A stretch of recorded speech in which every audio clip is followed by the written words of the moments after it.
Hello. Oh, I was about to start my slumber because I I got home from work and I was tired, but then I realized that I didn't do an album of the day yesterday and today. Why didn't I do one yesterday? So I woke up at 7 in the morning to go to work, and then I had to go to my other job right after, and I didn't get home until like 11:50. Would there have been enough time for me to do an album of the day? No, because YouTube takes like 8 years for me to upload shit, and I would not have had enough time. And then the day before, I worked a double. No, 2 days ago I worked a double, and then yesterday I worked a no 3 days. Okay, 3 days ago I worked a double on 1 hour of sleep, and then I went to my second job the next day in the morning on 2 hours of sleep. And then, yeah, I've just been tired of shit and I wasn't able to do it yesterday. But I have two albums to review today.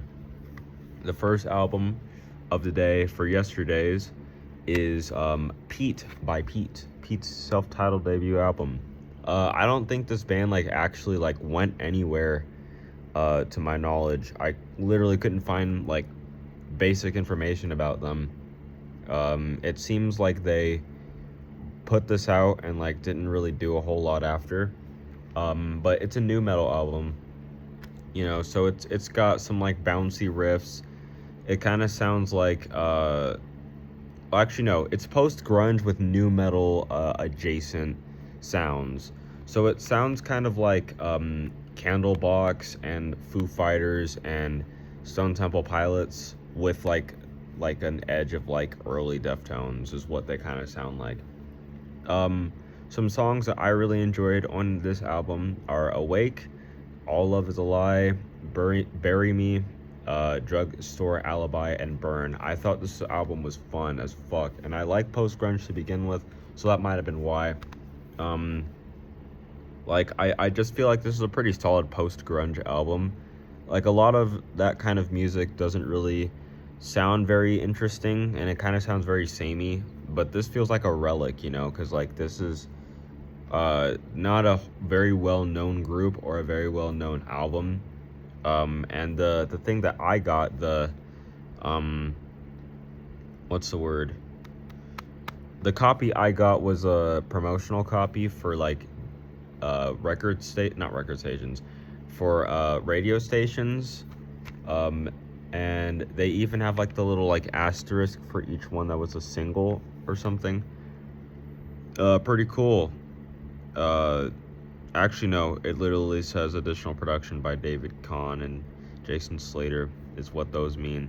I would have assumed that was these are the singles, play those more. Whatever. Anyways, so I would recommend this album to, if you like Stone Temple Pilots, Alice in Chains, Deftones, Limp Bizkit, Foo Fighters, Nirvana,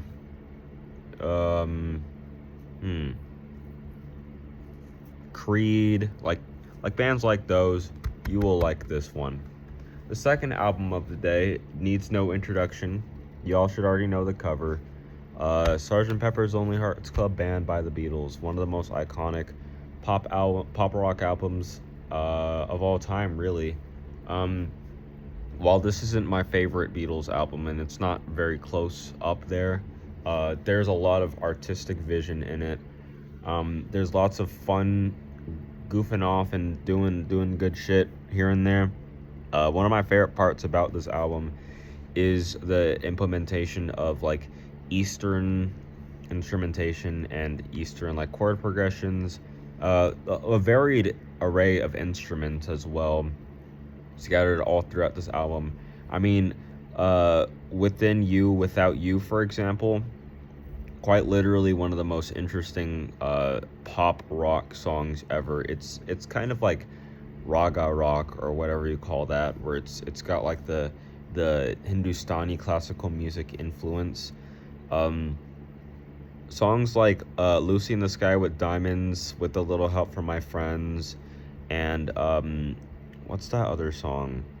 A Day in the Life. Everyone should know those songs. I mean, that's like a default, I feel like, especially for the Beatles. Specifically just Lucy in the Sky with Diamonds. If you don't know that one, I don't know what to tell you. You need to come out of that rock. The album cover is very iconic as well. We've got the Beatles, and we've got like a bunch of people in the back. It's just a really cool album cover. I think this is like the height of their like, we all know collectively what we want to do era, because this came out in 1967. This came out before the White Album, and we all know the White Album is kind of a very interesting listen. It's got some great songs, but it's got a whole lot of filler because it was honestly like Paul McCartney in the studio by himself doing shit, then John in the studio doing shit, George in the studio doing shit. Famously, Ringo Starr's song "Don't Pass Me By" is like, that was the song that was written by him.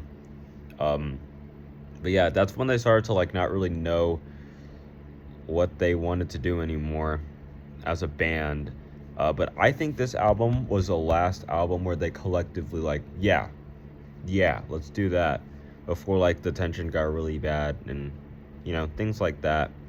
I would recommend this to anyone that hasn't listened to it, honestly. If you like 60s music, good. If you like early 70s music, good. But specifically, if you haven't listened to this, listen to it. I think this is one of the most important albums like of all time. But yeah,